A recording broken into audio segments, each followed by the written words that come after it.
We have the union calling off the strike, the back upon, talking about the nationwide strike. Do you welcome it? Of course, the whole essence of Labour going to on that strike was just to make a statement, especially when the Labour leader, person of Joe was attacked, physical attack this time, and that was what triggered the whole strike. And I mean, just as we have it in the Labour movement, the movement government also shows some level of concern in terms of sending a representative to speak to Labour on behalf of governments, person of Balam Nuri Badu, the NSA, National Security Advisor. So the onus is on Labour to also look at what government is bringing to the table, and one of it was the fact that the attackers of Ajero had been apprehended and all of that. So it's a reasonable thing for Labour to look at that,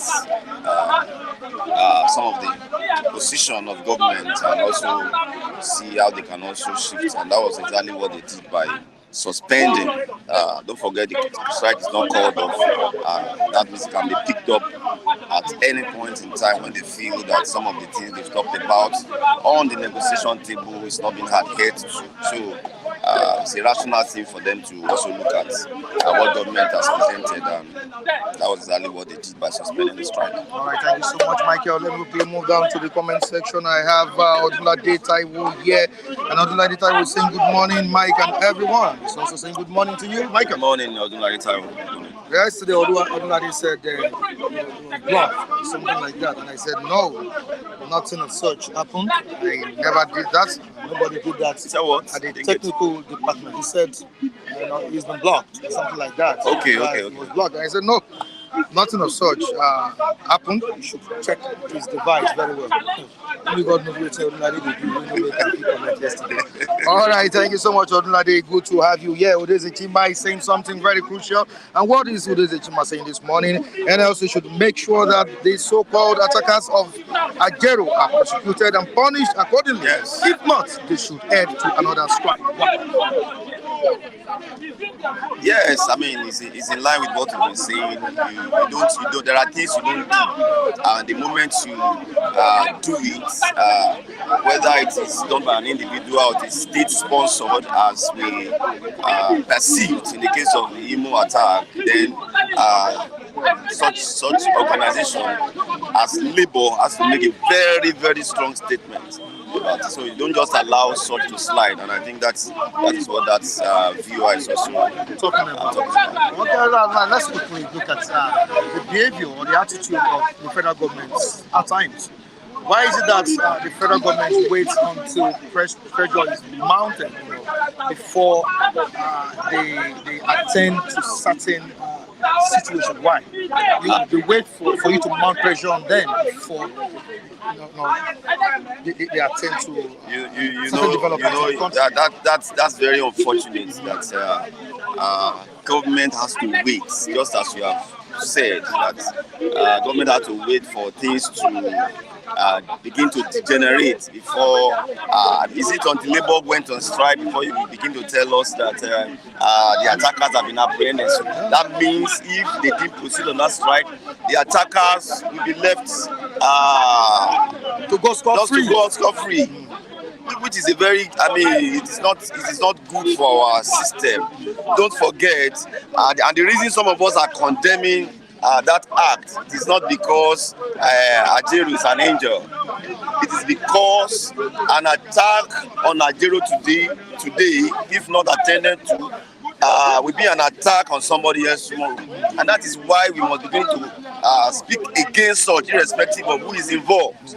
What is wrong must be spoken against. That he decided to lead a strike in a particular state doesn't mean it will be killed. Even if he violated an existing court order, your job is to proceed to the court again and present that matter to the court. You cannot be a judge in your own case, and that is where some of us stance on that matter. Now, away from that, Joajero's issue, let's quickly touch Lagos State. Appeal Court upholds Sanwo-Olu's election, reserves judgment on Governor Sule's case. Now, let's talk about governorship election in Lagos State. We had, at that point in time, we had two major opposition parties, and we had three major parties that contested in that election. The likes of the All Progressive Congress, the Labour Party, and the People's Democratic Party. Jandor, under the platform of PDP, and Gadibo Revival, under the platform of Labour Party. Of course, there were talks, controversies surrounding the victory of Babajide Sanwo-Olu as the incumbent governor of Lagos State. And they headed to the tribunal. The tribunal affirmed his victory.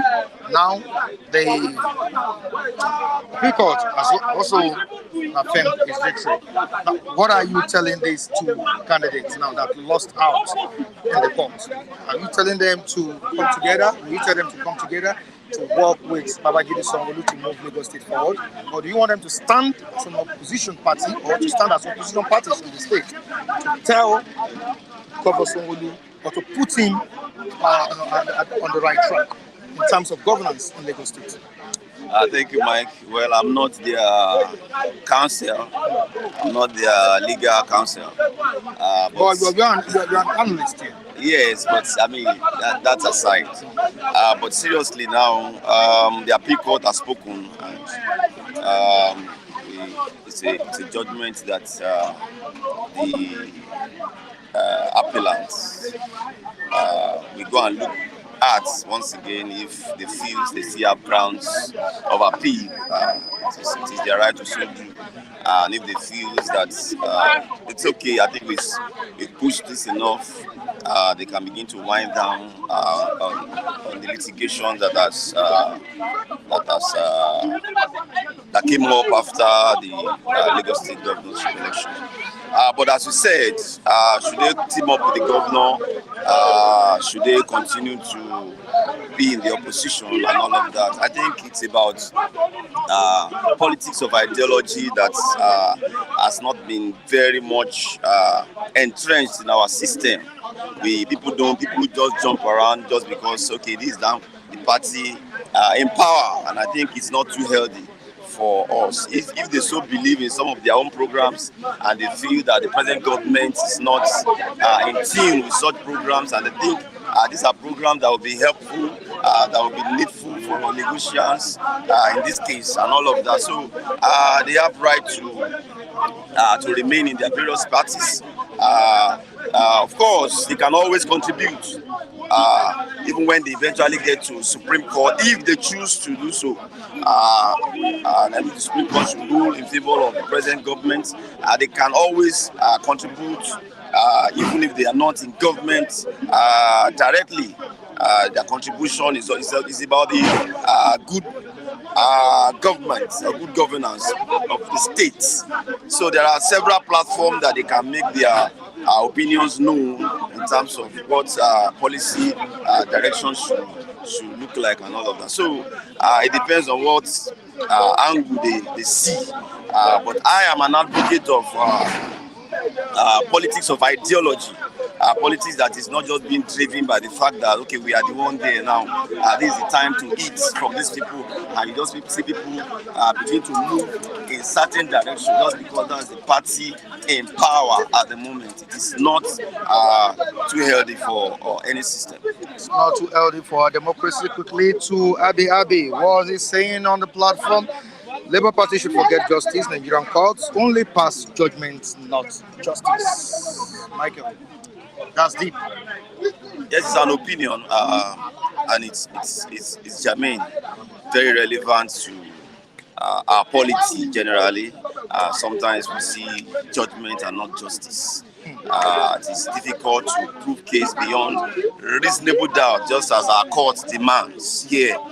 Very difficult, a lot of stumbling blocks on the way in trying to get your evidences and all of that. So it's a challenging environment because a lot of things are shrouded in secrecy. We have not embraced technology to the fullest, where things can be more transparent and all of that. And I think that may be the angle that's a contributor is speaking for. I think that is the right time for PDP to stand on its ground, as the major opposition party in the country, to tell the ruling party to do the needful. Like we have it here, Nigeria sliding into totalitarianism. That's what PDP is saying. And we heard from Atiku yesterday saying that we should be careful. Nigeria maybe heading towards one party system. I don't know why these people are carrying it today. We talked about this yesterday. My God, it seems the PDP is really hitting hard. What do you see in this? It's funny. People do forget with time. The same PDP that is clamoring for, or that is concerned about the fact that Nigeria is heading towards dictatorship kind of system, totalitarianism, as it is called, and all of that. This is the same PDP that used to brag in the past as the largest party in Africa. That they are going to rule the country for 60 years. That was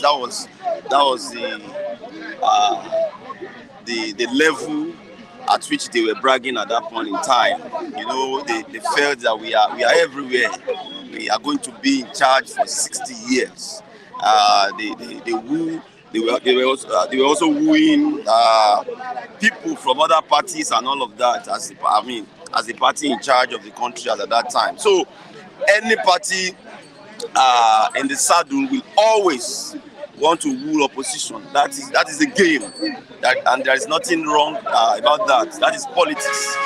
Any party in charge will rule people, and I will not be surprised when people begin to decamp into the ruling party, even in this dispensation. Some of the Labour guys that we have in their Federal House of Assembly, the National Assembly, I won't be surprised if some of them begin to decamp sooner or later. So that is the game. PDP should not shout now. When they were also in the saddle, that was the same game they were playing. But do we need a vibrant opposition? I think we do. Just as we have said, that is when we keep the government of the day in check. That is what we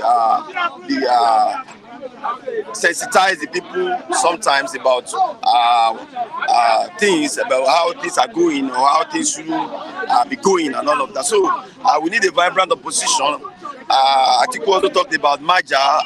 That is left for the parties involved to look at it. But my concern is that most of the time the PDP that we have seen is not the flip side of APC, of the same coin, the flip side of the same coin. Flip TV. I didn't say flip TV, Michael.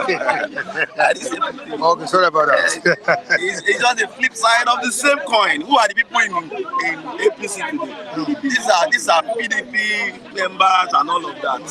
So that is the game. People just move around based on what is convenient, where I think my political interest can be protected and all of that. So we've not really had a vibrant party that is so much believe in ideology, that so much believe that is being driven by ideology, that's being driven by passion or vision that is clear and all of that. What people just do around here is to jump from one party to another based on their interests.